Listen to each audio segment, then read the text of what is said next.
Hello everyone. मैं Amit toppers cos academy पे आपका स्वागत करता हूं। तो बेटा हाजिर हूं एक और नई वीडियो के साथ। CHSL जो आपका 2 जुलाई को हुआ था उसकी हम चौथी शिफ्ट यहां पर डिस्कस करेंगे। चलिए पहले क्वेश्चन से शुरू करते हैं।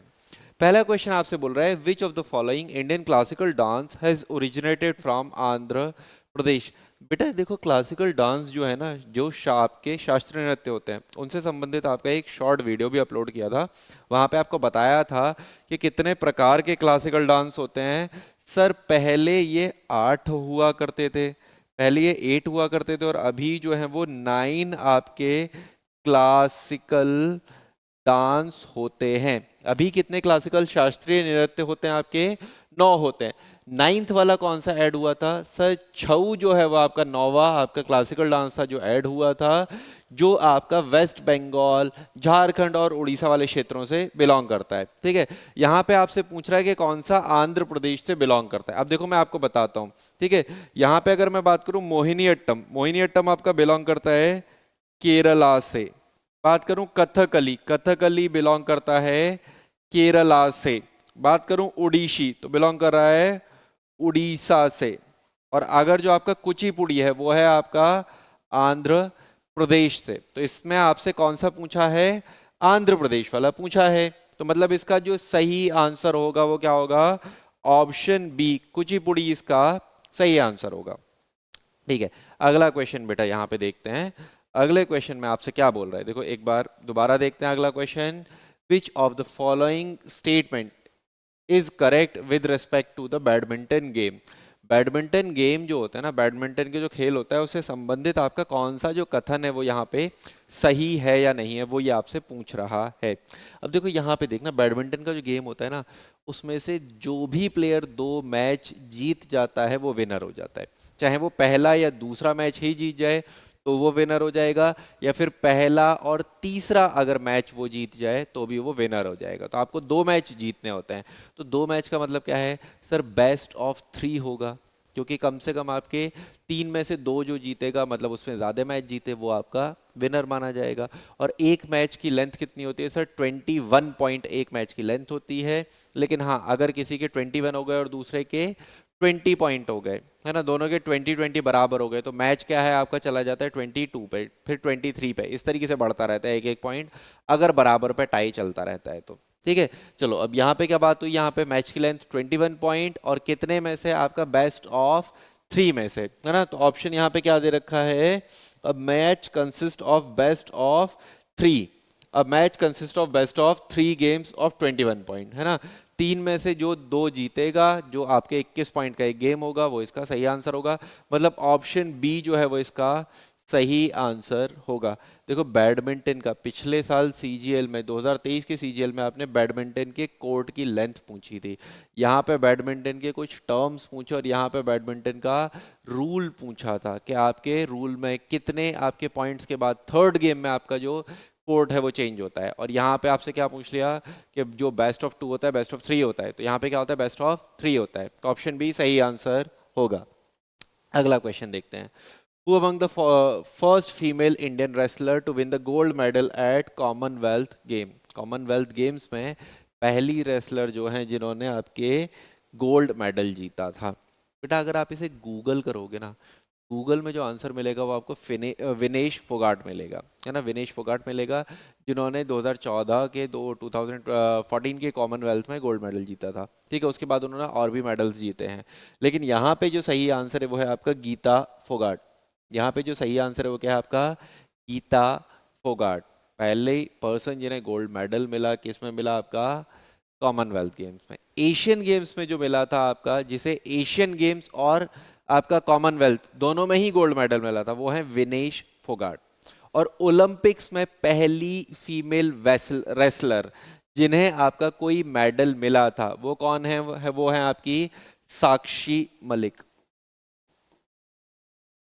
साक्षी मलिक। साक्षी मलिक को 2016 के जो ओलंपिक्स थे उसमें आपका मेडल मिला था, जो ब्रॉन्ज मेडल ही मिला था उन्हें। लेकिन वो पहली फीमेल रेसलर थी जिन्हें आपका ओलंपिक मेडल मिला था। तो वो भी नाम याद रखेंगे आपका, Sakshi Malik, first female wrestler जिन्हें आपका ब्रॉन्ज मेडल मिला या जिन्हें मेडल मिला ओलंपिक्स में। ठीक है, तो यहाँ पे जो आंसर होगा वो आंसर क्या होगा, ऑप्शन ए सही आंसर होगा। ठीक है, अगला क्वेश्चन देखते हैं। Which state is introduced India's first right to health care act 2022। Right to health care act जो है, जैसे आपका केंद्र सरकार जो है ना, स्टेट जो आपकी सेंट्रल गवर्नमेंट है, उसने एक आपका स्कीम लॉन्च करी थी जो था आयुष्मान भारत। और जहाँ जहाँ पे बीजेपी की गवर्नमेंट नहीं थी, उन्होंने उसके काउंटर में आपका हेल्थ प्रोग्राम्स जो है वो शुरू किए। ऐसे ही उस टाइम पे जब ये प्रोग्राम लॉन्च हुआ था आयुष्मान भारत, उसके टाइम पे राजस्थान की जो गवर्नमेंट थी उन्होंने आपका क्या शुरू किया, उन्होंने शुरू किया था आपका health care act, right to health care act 2022 Rajasthan government ने शुरू किया था। तो जो इसका सही आंसर होगा ऑप्शन ए राजस्थान सही आंसर होगा। अगला क्वेश्चन देखते हैं बेटा। 2001 में NABARD institute micro financing development fund आपका एक कॉर्पोरेट फंड जो है वो आपका शुरू किया था नाबार्ड ने। तो पूछ रहा है वो जो फंड था उसका अमाउंट कितना था। नाबार्ड ने जब आपका स्मॉल फाइनेंसिंग इंस्टीट्यूट शुरू किए ना, उन्हें ऑथराइज करना शुरू किया, तो उसके लिए कॉर्पस फंड कितना रखा था। तो बेटा उसके लिए कॉर्पस फंड रखा था आपका 100 करोड़, है ना, 100 करोड़। मतलब ऑप्शन डी जो होगा वो इसका सही आंसर होगा। ठीक है, अगला क्वेश्चन देखते हैं। Jamshedi Nauroz festival is celebrated is a festival of dash community. बेटा नौरोज जो फेस्टिवल मनाया जाता है ना, वो पारसीज मनाते हैं। ठीक है, नौरोज फेस्टिवल पारसी या पर्शिया से आया है, पारसी लोगों से सेलिब्रेट करते हैं। तो जो इसका सही आंसर होगा वो क्या होगा, ऑप्शन बी पारसी फेस्टिवल है, पारसियों का त्यौहार है आपका नवरोज। ठीक है, अगला क्वेश्चन आपका देखते हैं। Dash fundamental duties were added in part 4, है ना, ऑफ द कॉन्स्टिट्यूशन। वैसे पार्ट 4 नहीं है, पार्ट 4 ए होगा यहाँ पे, है ना, भाग 4 ए में जोड़े गए थे। ठीक है, कितने मौलिक कर्तव्य जोड़े गए थे, आर्टिकल 51 ए के अधीन 1976 में, 1976 में 42 कॉन्स्टिट्यूशन अमेंडमेंट एक्ट हुआ था, जिससे आपके फंडामेंटल ड्यूटीज ऐड हुए थे। तो बेटा याद रखना 1976 में 10 फंडामेंटल ड्यूटी, है ना, 10 फंडामेंटल ड्यूटी ऐड हुए थे, किसमें, पार्ट 4 ए में। पार्ट 4 ए भाग 4 ए में आर्टिकल क्या था, आर्टिकल था 51 ए, 51 ए। उसके बाद आपका 2002 में 11th फंडामेंटल ड्यूटी, 11वां मौलिक कर्तव्य, 11 मौलिक कर्तव्य नहीं, 11वां मौलिक कर्तव्य जोड़ा गया था, 11वीं फंडामेंटल ड्यूटी ऐड हुई थी। अभी कितनी फंडामेंटल ड्यूटी होती हैं, 11। ओरिजिनल कॉन्स्टिट्यूशन जो 1950 का संविधान था उसमें कितने मौलिक कर्तव्य थे, 0। पहली बार मौलिक कर्तव्य कब जोड़े गए, 1976 में। तो इसका जो सही आंसर होगा वो क्या होगा, आपके 10, यानी कि ऑप्शन ए जो है वो आपका इसका सही आंसर होगा। ठीक है, अगला क्वेश्चन देखते हैं आपका। Which folk music of Jammu and Kashmir is sung in the wedding ceremony. इनमें से कौन सा आपका लोकगीत है जो जम्मू कश्मीर में शादियों के समय पे गाया जाता है। तो बेटा उसका जो सही आंसर है वो है वानावुन, है ना, वानावुन जो है आपका वो सही आंसर है, जो आपका लोक नृत्य है जो कश्मीर में शादियों के समय पे गाया जाता है। ऑप्शन सी इसका सही आंसर होगा।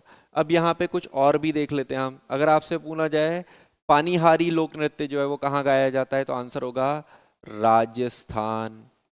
पानीहारी लोक नृत्य जो है वो कौन से राज्य से संबंधित है, राजस्थान। महिलाएं पानी भरने जाती हैं तो जो गाना गाते हुए जा रही होती हैं उसे पानीहारी बोलते हैं। ठीक है, बाउल जो आपका आल्लाह लोक नृत्य है, आल्लाह उदल करके, वो मध्य प्रदेश से रिलेटेड है। आल्लाह उदल जो है वो आपका मध्य प्रदेश से रिलेटेड है। और बाउल करके जो लोक नृत्य है वो आपका लोकगीत जो है वो आपका वेस्ट बंगाल से रिलेटेड है। वो आपका किससे संबंधित है, वेस्ट बंगाल। ठीक है, तो चलो ये लोक नृत्य हम, ये लोक गीत जो है वो हम याद रखेंगे। यहाँ ऑप्शन सी आपका सही आंसर होगा। अगला क्वेश्चन आपका देखते हैं। Which of the following unemployment scheme was extended by government of India for a period of 2 years from July 2022 to जून आपका 2024। इनमें से कौन सी योजना है जो सरकार ने 2022 से 2024 तक के लिए बढ़ा दी गई है। तो बेटा वो योजना है आपका वो है अटल बीमित विकसित कल्याण योजना। ठीक है, तो वो आपका जो योजना है जो 2018 में शुरू हुई थी, इस योजना को धीमे धीमे कर सरकार बढ़ाती जा रही है और अभी इसका टाइम पीरियड 2022 से 2024 तक बढ़ा दिया गया है। ऑप्शन ए जो होगा वो आपका सही आंसर होगा। ठीक है, अगला क्वेश्चन आपका देखते हैं। The Ghadar party was founded in dash, कौन से वर्ष में, कौन से सन में गदर पार्टी का गठन किया था? सोहन सिंह ने, या फिर आपका काशीराम जी जो हैं, हरमन सिंह जी जो हैं, आपका लाला हरदयाल जो हैं, उन सब लोगों ने आपका गदर पार्टी का गठन किया था। तो बेटा एक घटना समझना, 1913 में 1913 में एक घटना होती है कोमागाता मारू इंसिडेंस, कोमागाता मारू घटना। एक कोमागाता जगह है जापान में, वहां से एक जहाज चलता है, भारत आता है, भारत से कुछ पंजाबियों को, सिखों को लेता है और वैंकूवर जाता है। वैंकूवर में उस जहाज को उतरने की परमिशन नहीं मिलती, एंकरिंग की परमिशन नहीं मिलती। जब परमिशन नहीं मिलती तो वो क्या करते हैं, जहाज वहां से वापस आ जाता है और वापस आता है तो यहाँ पे जो है आपका विद्रोह होता है। तो कोमागाता मारू इंसिडेंस हुआ था, उसी के टाइम पे आपका वैंकूवर में जो पार्टी बनी थी वो थी आपकी गदर पार्टी, है ना। तो गदर पार्टी का मुख्यालय, हेडक्वार्टर इंडिया में नहीं है, इंडिया से बाहर था, यूएस का ही पार्ट हुआ करता था उस टाइम, वैंकूवर वगैरह जो अभी कनाडा का पार्ट है, वहां पे ये पार्टी बनी थी। लाला हरदयाल ने बनाई थी 1913 में, क्योंकि जो कोमागाता मारू इंसिडेंस है उसके बाद होगा। तो कोमागाता मारू इंसिडेंस कब हुआ? 1913 में। पार्टी कब बनी? 1913 में। तो ऑप्शन बी जो होगा वो इसका सही आंसर होगा, है ना। ऑप्शन बी इसका सही आंसर होगा। ठीक है, चलिए अगला question. Which is the largest part of northern plains is formed by the older alluvium, है ना। अलूवियल सॉइल जो हमने देखा था, जलोद मिट्टी बोलते हैं, जो आपकी भारत में सर्वाधिक पाई जाती है। भारत में सबसे ज़्यादा जो मिट्टी पाई जाती है वो कौन सी है? जलोद मिट्टी, अलूवियल सॉइल। लगभग 40 से 45% के बीच में आपको वो मिलती है। दूसरे नंबर पे जो सबसे बड़ी मिट्टी है, सबसे ज्यादा मिट्टी पाई जाती है, वो कौन सी थी? Red yellow soil. या दक्षिण भारत में जो सबसे ज्यादा मिट्टी मिलती है वो क्या है? Red yellow soil. बट आपसे यहाँ पे क्या पूछ रहा है कि ओल्ड अलूवियल सॉइल को हम क्या बोलते हैं, पुरानी जलोद मिट्टी को हम क्या बोलते हैं? तो बेटा याद रखना कि नई जलोद मिट्टी जो होती है उसे हम बोलते हैं आपका खादर, है ना, और पुरानी जलोद मिट्टी को हम बोलते हैं भांगर। तो इसका जो सही आंसर होगा वो होगा आपका ऑप्शन बी, यानी कि भांगर। भांगर को भंगार से भी याद रखना। भंगार मतलब पुरानी चीजें, पुरानी चीजें जो आपकी होती हैं उसे हम भंगार बोल देते हैं। ऐसे ही यहाँ भांगर का मतलब क्या हो जाएगा? पुरानी जलोद मिट्टी, ओल्ड अलूवियल सॉइल। ठीक है, अगला क्वेश्चन आपका देखते हैं। यहाँ पे प्रिमिटिव फॉर्म ऑफ कल्टिवेशन दे रखा है और आपसे पूछा है कौन से राज्य से संबंधित है। आपने सुना होगा स्लैश एंड बर्न कल्टिवेशन, है ना। जब आपके लोग क्या करते थे, आदि मानव क्या किया करते थे? पेड़ों को काटते थे, जलाते थे, जलाने के बाद उसे खेत में छोड़ दिया करते थे, उससे उसकी फर्टिलिटी वगैरह रीगेन हुआ करती थी। तब तक दूसरी जगह कल्टीवेशन करते थे और जब यहाँ पे ये आपकी फर्टिलिटी दोबारा से रीगेन हो जाती थी तो इधर कल्टीवेशन शुरू कर देते थे। एक जगह से दूसरी जगह वो करते रहते थे। उसे वो क्या हम बोलते थे? शिफ्ट कल्टीवेशन, है ना। झूम कल्टीवेशन या शिफ्ट कल्टीवेशन। तो ये भारत में कौन से राज्य में किस नाम से जाना जाता है वो आपसे पूछ रहा है। तो अगर मैं बात करूं कि मध्य प्रदेश, तो मध्य प्रदेश में ये किस नाम से जाना जाता है? बेवर। ठीक है, अगर मैं बात करूं आंध्र प्रदेश, तो आंध्र प्रदेश में किस नाम से जाना जाता है? पेंडा। ठीक है, पेंडा। अगर मैं बात करूं उड़ीसा, उड़ीसा में किस नाम से जाना जाता है? भांग, है ना, ब्रंग या भंग। और आपका झारखंड, झारखंड में किस नाम से जाना जाता है? कुरुवा। तो इसका जो सही आंसर होगा, मतलब फर्स्ट का बी किस में है? 2 और 3 में, मतलब बी और सी में। सेकंड का ए किस में आया? दोनों में ही आया। थर्ड का जो है वो क्या होगा? डी। तो ऑप्शन डी, बी जो है वो सही आंसर होगा। ठीक है, आपको दिख रहा है ये? तो यहाँ पे जो सही आंसर होगा वो क्या होगा? ऑप्शन बी जो है वो इसका सही आंसर होगा। अगला क्वेश्चन देखते हैं। Which of the following statement about the climate is incorrect, है ना। मौसम से संबंधित कौन सा जो आपका कथन है, क्लाइमेट है, वो आपका गलत है। ठीक है, देखो, मॉनसून एक टाइप ऑफ क्लाइमेट होता है, is found mainly in the southern and south east Asia. South east Asia में मॉनसून आपको मिलता है। हाँ, कह सकते हो मॉनसून टाइप का क्लाइमेट है, क्योंकि आपका साउथ एशिया या साउथ ईस्ट एशिया जो है वो कोस्ट के पास है, तो वहां पे मॉनसून का इफेक्ट दिखता है। चलो अगला India's climate characteristic of tropical as well as subtropical. Tropical क्या होता है? जो आपका 23.5 डिग्री से 23.5 डिग्री नॉर्थ से 23.5 डिग्री साउथ आपके ट्रॉपिक्स के बीच में हो, तो ये ट्रॉपिकल होता है। और इससे ऊपर वाला जो जोन होता है उसे हम क्या बोलते हैं? सब ट्रॉपिकल, है ना। इससे ऊपर नॉर्थ साउथ जो 66 1/2 वाला होता है उसे हम क्या बोल देते हैं? सब ट्रॉपिकल। तो इंडिया का आधा इंडिया तो ट्रॉपिकल है, आधा इंडिया जो है वो आपका सब ट्रॉपिकल है। तो इंडिया में कैसा है? ट्रॉपिकल भी क्लाइमेट मिलता है, सब ट्रॉपिकल भी मिलता है, ये चीज भी सही है। अगला, coastal areas of India experience less contrast in temperature condition. मैंने आपको कई बार वीडियोस में रिपीट किया होगा कि बेटा जहाँ पे वाटर वेपर्स ज़्यादा होते हैं वहाँ पे मॉडरेटिंग इफेक्ट होता है। मॉडरेटिंग इफेक्ट में आपका जो टेम्परेचर चेंज होता है वो कम से कम होता है। इस वजह से आपका ऐसी जो भी एरियाज होंगे जो कोस्ट के पास होंगे, तटों के पास होंगे, वहाँ पे मॉडरेटिंग इफेक्ट तो टेम्परेचर डिफरेंस कम। तो ये वाला भी स्टेटमेंट जो है आपका, कोस्टल एरियाज में मॉडरेटिंग इफेक्ट होगा तो टेम्परेचर कंट्रास्ट जो होगा वो कम होगा। अगला क्या बोल रहा है? India experience less comparative strong winters as compare to central Asia. बेटे ये गलत है ना। इंडिया में जो आपका विंटर्स होते हैं वो कंपैरेटिवली आपका वीकर होते हैं, है ना। इंडिया एक्सपीरियंस वीकर होते हैं वहां पे। इंडिया में विंटर्स उतने स्ट्रांग नहीं होते सेंट्रल एशिया के कंपैरिजन में, ठीक है। ये चीज भी समझना, थोड़ा सा समझना। जो आपका रशिया है, रशिया में इधर यूराल माउंटेन है और इधर वाला जो रशिया है उसे हम बोलते हैं Siberian desert, Siberian cold desert, ठंडा रेगिस्तान, ठंडा मरुस्थल बोलते हैं। यहाँ से ठंडी हवाएं चलती हैं। यहाँ से जो ठंडी हवाएं चलती हैं वो सेंट्रल एशिया से होते हुए आती हैं, मध्य एशिया से होते हुए आती हैं। उन्हें रोक देता है हिमालय। उन्हें जो रोकता है वो कौन रोकता है? हिमालय। और हिमालय के इस तरफ कौन है? भारत। तो भारत जो है वो आपका विंड या आपकी जो विंटर्स होंगे वो कम होंगे, सर्दियां कम होंगी, क्योंकि जो ठंडी हवाएं थी वो रोक दी किसने? हिमालय ने। और ये ठंडी हवाएं झेलनी किसे पड़ गई? मध्य एशिया को। तो सेंट्रल एशिया से जो इंडिया में विंटर्स होते हैं वो आपका कम होते हैं, कम इंटेंस होते हैं, ज्यादा वीक होते हैं किसके कंपैरिजन में? Central Asia. तो ऑप्शन डी जो है वो यहाँ पे सही आंसर होगा, मतलब ऑप्शन डी इनकरेक्ट है और यहाँ पे इनकरेक्ट वाला पूछा है, तो ऑप्शन डी जो होगा वो इसका आंसर होगा। अगला क्वेश्चन हम आपका देखते हैं। आपका यक्षगान करके एक गाना है, यक्षगान करके एक डांस ड्रामा है। ये डांस ड्रामा कौन से राज्य से संबंधित है? देखो आप देख रहे हो ना, हर शिफ्ट में आपको 2 से 3 क्वेश्चन तो आपका डांस फॉर्म से दे ही रहा है, डांस फॉर्म से दे रहा है, आपके ट्राइबल म्यूजिक से रिलेटेड दे रहा है। अभी ट्राइबल म्यूजिक का किया था, पहला क्वेश्चन आपका किसका था? क्लासिकल डांस का था, ठीक है। तो ये बहुत इंपॉर्टेंट टॉपिक है जो एसएससी बार बार पूछ रहा है इस पर्टिकुलर टाइम पे, तो सीजीएल में आने की चांसेस काफी ज्यादा हैं। ये जो आपका डांस फॉर्म है वो कहाँ से रिलेटेड है? कर्नाटका से रिलेटेड है, तो इसका सही आंसर ऑप्शन ए होगा। अगला, according to the census of India who is considered to be a illiterates.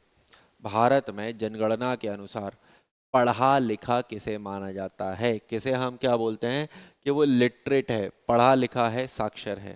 तो बेटा यहाँ पे याद रखना, 7 साल या उससे अधिक, 7 साल या उससे अधिक का कोई भी बच्चा या कोई भी व्यक्ति जिसे किसी भी भाषा में लिखना और पढ़ना आता है। तो देखो यहाँ पे क्या है? पर्सन एज्ड 7, है ना, 7 या उससे अधिक का can both read and right, लिख भी सकता है और बोल भी सकता है, with understanding in any language, किसी भी एक भाषा में उसे ज्ञान होना चाहिए और किसी भी एक भाषा की उसे वो नॉलेज होनी चाहिए। तो इसका जो ऑप्शन डी है वो सही आंसर होगा, ठीक है। अगला क्वेश्चन आपका देखते हैं। What kind of technology is most frequently used to manage digitalise, है ना, digitised e record? E record को डिजिटाइज करने के लिए आपकी कौन सी टेक्नोलॉजी यूज होती है? अब देखो लैंड रिकॉर्ड्स है ना, आपके लैंड रिकॉर्ड्स को किया जा रहा है, तो लैंड्स की आपकी मैपिंग होगी, कैसे होगी? जियो, जियो इंफॉर्मेशन। जियो का मतलब क्या होता है? अर्थ पे information, GPS, global positioning system. तो ऐसे ही जियो इंफॉर्मेशन सिस्टम, जीआईएस जो है वो मैपिंग करता है जमीन की, जो आपका ई लैंड रिकॉर्ड मेंटेन करने में हेल्पफुल होता है। तो ऑप्शन जो इसका ए है वो सही आंसर होगा। अगला क्वेश्चन देखते हैं। According to the census of India 2011, which of the following state recorded least population? आपको दिख रहा है सबसे छोटा राज्य कौन सा है? सबसे छोटा राज्य जो होगा उसमें जनसंख्या जो होगी वो सबसे कम होगी इनके कंपैरिजन में। तो सबसे छोटा राज्य यहाँ पे इन चारों में कौन सा है? सिक्किम। तो सिक्किम की जनसंख्या कम है। ऑप्शन बी जो है वो इसका सही आंसर होगा। ठीक है, अगला क्वेश्चन आपका देखते हैं। सरशरी कम्स अंडर, है ना, उत्प्रेक्षण लेख करके जो आपकी याचिका है वो किसके अधीन आती है? भैया सरशरी जो है एक याचिका है, एक रिट है। सरशरी क्या है आपका? रिट है। रिट याचिका है, और रिट इशू करने की पावर किसकी होती है? आर्टिकल 32 में सुप्रीम कोर्ट, आर्टिकल 226 में हाई कोर्ट। ये हम पढ़ चुके हैं, कई बार मैंने ये रिपीट किया है। ठीक है, अब यहाँ पे आर्टिकल 32 जो है वो फंडामेंटल राइट में आता है। उसे हम क्या बोलते हैं? Right to constitutional remedies. Right to constitutional remedies, option C दिख रहा है आपको। राइट टू इक्वालिटी 14 से लेके 18 तक, राइट अगेंस्ट एक्सप्लॉयटेशन 23 से लेके 24 तक, रिलीजियस फ्रीडम 25 से लेके 28 तक। ठीक है, चलो, तो यहाँ पे ये जो आपका सरशरी है वो क्या है? एक याचिका है, रिट है। किस में आती है? Article 32 right to constitutional remedies में आती है। ऑप्शन सी इसका जो है वो सही आंसर होगा। ठीक है, अगला क्वेश्चन देखते हैं। What is the main sense organ that virtual reality display are aiming for? जो वर्चुअल रियलिटी डिस्प्ले आता है ना, जो आप आंखों पे एक कैमरा टाइप का लगा लेते हो, एक बॉक्स टाइप का लगा लेते हो, फिर आप गेम वगैरह खेलते रहते हो, बहुत सारी चीज़ें एक्सपीरियंस करते हो, तो वो वर्चुअल रियलिटी जो है, वो वर्चुअल रियलिटी आपका कौन से सेंस पर डिपेंड करती है? बेटा आपने यहाँ पे लगा रखा है, ठीक है, तो क्या उसमें स्मेल कर रहे हो आप? नहीं सर मैं कोई स्मेल नहीं कर रहा। क्या उसमें आप कुछ टेस्ट कर रहे हो? नहीं सर मैं कुछ टेस्ट भी नहीं कर रहा। क्या आप टच कर रहे हो? नहीं सर हम फिजिकली टच नहीं कर रहे, हमें ऐसा फील हो रहा है कि हम टच कर रहे हैं। तो क्या होगा? आपका विजन पे बेस्ड है। आंखों पे आपने लगा रखे है ना वर्चुअल रियलिटी, तो आपकी विजन को ही तो वो आपका चैनलाइज कर रहा है। तो कौन से सेंस पे वो काम करता है? विजन पे। ऑप्शन डी जो होगा वो इसका सही आंसर होगा। ठीक है, अगला क्वेश्चन आपसे देखते हैं। बलबन ने क्या किया? बलबन ने एक ट्रेडिशन शुरू किया था सिजदा और पाबोस का। तो ये सिजदा और पाबोस का है, ये कौन से देश की या कौन सी जगह की परंपरा है? तो बेटा बलबन जो था ना, बलबन खुद को पर्शियन बताया करता था। पर्शियन किंग अफरस्याब करके था, उसका वंशज बताया करता था बलबन खुद को। ठीक है, तो जब पर्शियन बताता था तो पारसी प्रथाओं के अनुसार बलबन अपना दरबार सजवाएगा। पारसी प्रथाओं के अनुसार बलबन जो है वो नवरोज त्योहार जो है वो सेलिब्रेट करेगा। और यहीं पे पारसी ही थे जिनके अकॉर्डिंग आपका बलबन जो है सिजदा और पाबोस की प्रथाओं को फॉलो करता था। तो पारसी, यानी कि ऑप्शन बी जो होगा वो इसका सही आंसर होगा। ठीक है, अगला क्वेश्चन देखते हैं। Which of the following statement are true? इनमें से कौन सा जो कथन है वो सत्य है? अब देखो, पहला कथन आपको दे रखा है कि आपका जो फर्स्ट 5 ईयर प्लान था, पहली पंचवर्षीय योजना जो थी, जो कब से कब तक चली थी? 1951 से लेके 1956 तक चली थी। क्या उसे हम पीसी महालनोबिस मॉडल बोलते हैं? नहीं बेटा, हमने कल ही जो आपका वीडियो था उसमें देखा था, पीसी महालनोबिस जो होता है वो आपका सेकंड 5 ईयर प्लान, दूसरी पंचवर्षीय योजना को हम पीसी महालनोबिस प्लान बोलते हैं, जो बेस्ड थी किस पे? आपका इंडस्ट्रियल रिवॉल्यूशन पे, इंडस्ट्रीज पे आपका बेस्ड थी, जो उद्योगों पे बेस्ड थी। ठीक है, चलो, तो पहला वाला क्या हो गया? गलत हो गया। अब आपसे यहाँ पे ट्रू वाला पूछ रहा है कि कौन सा सही है। अब देखो इन ऑप्शंस में, देखो यहाँ पे पहला वाला दे रखा है तो ये गलत हो जाएगा, यहाँ पे 1 दे रखा है गलत हो जाएगा, यहाँ पे 1 दे रखा है गलत हो जाएगा। क्या बचेगा? ऑप्शन सी बचेगा। मेरे को सिर्फ एक पॉइंट याद होगा तो मुझे बाकी देखने की जरूरत ही नहीं होगी। हाँ, वैसे मुझे पता है कि पहली पंचवर्षीय योजना में कृषि पर, एग्रीकल्चर पर फोकस किया गया था, और दूसरी पंचवर्षीय योजना में आपका इंडस्ट्रीज पर, उद्योगों पर फोकस किया गया था। ठीक है, तो दूसरा पॉइंट सही है, मुझे मालूम पड़ रहा है, मुझे याद भी था। और तीसरा पॉइंट हम आपका अंदाजा भी लगा सकते हैं कि 5 ईयर प्लान का कंसेप्ट आपने कहाँ से लिया? सर हमने 5 ईयर प्लान का जो कंसेप्ट था, पंचवर्षीय योजना का जो कंसेप्ट था, वो हमने कहाँ से लिया? रशिया से। तो जाहिर सी बात है, आप कंसेप्ट वहां से ले रहे हो, तो पहली पंचवर्षीय योजना भी रशिया से इंस्पायर्ड होगी, रशिया जैसी ही कुछ आपकी पॉलिसी होगी। तो दूसरा तीसरा सही है, ऑप्शन सी जो है वो इसमें सही आंसर है। ठीक है, अगला क्वेश्चन आपका देखते हैं। In May 2023, Supreme Court of India issued a set of directions to strengthen the POSH Act. To which of the following act is related? ये जो POSH Act है ना, ये सुप्रीम कोर्ट ने और स्ट्रेंथन किया है। क्यों? क्योंकि विमेन्स सेफ्टी से रिलेटेड, महिलाओं की सुरक्षा से संबंधित ये आपका एक्ट है। अब देखो, महिलाओं की सुरक्षा, यहाँ पे क्या बात हो रहा है? वर्क प्लेस पे, है, ऑफिसेज वगैरह होते हैं, वहां पे वो सेफ रहें, उसकी बात हो रही है। तो sexual harassment of women at work place, उससे रिलेटेड है आपका पॉस एक्ट, जो आपकी सुप्रीम कोर्ट ने आपका और भी स्ट्रांग कर दिया है। ऑप्शन ए जो होगा वो इसका सही आंसर होगा। ठीक है, अगला क्वेश्चन आपका देखते हैं। इंडियन एथलीट साइला सिंह जो है, उन्होंने ब्रॉन्ज मेडल जीता लॉन्ग जंप में the grand golden grand prix 2023 athletic meet में। ठीक है, वो आपसे पूछ रहा है ये जो मीट हुई थी वो कहाँ पर हुई थी? तो बेटा ये मीट जो हुई थी वो जापान में हुई थी, मतलब ऑप्शन सी जो है वो इसका सही आंसर होगा। अगला क्वेश्चन आपका देखते हैं। पूछ रहा है कि कौन से एंजाइम्स होते हैं जो एसेंशियल होते हैं डीएनए को रेप्लिकेट करने के लिए किसी भी आपके जानवर में, किसी भी जानवर में डीएनए को रेप्लिकेट करने के लिए कौन से एंजाइम्स जो होते हैं वो आपका इंपॉर्टेंट होते हैं? तो बेटा यहाँ पे आप देखोगे टोपियोसोम, DNA ligase, DNA polymerase and DNA primase, मतलब आपका ऑप्शन सी जो है वो इसका सही आंसर होगा। ठीक है, अगला क्वेश्चन आपका देखते हैं। इन विच ईयर डिड हंस Christian oyster discovered that a compass needle get deflected when an electric current passed through a metallic wire placed nearby, है ना? तो ये जो फिनोमेना था ये हांस क्रिस्टियन ऑस्टर्ड ने आपका डिस्कवर किया था कि जब हम किसी भी वायर से, किसी भी आपकी धातु के तार से जब करंट बहता है तो उसकी वजह से कंपास जो होता है वो डिफ्लेक्ट करता है, मतलब आपका इलेक्ट्रिसिटी में मैग्नेटिक फील्ड होता है।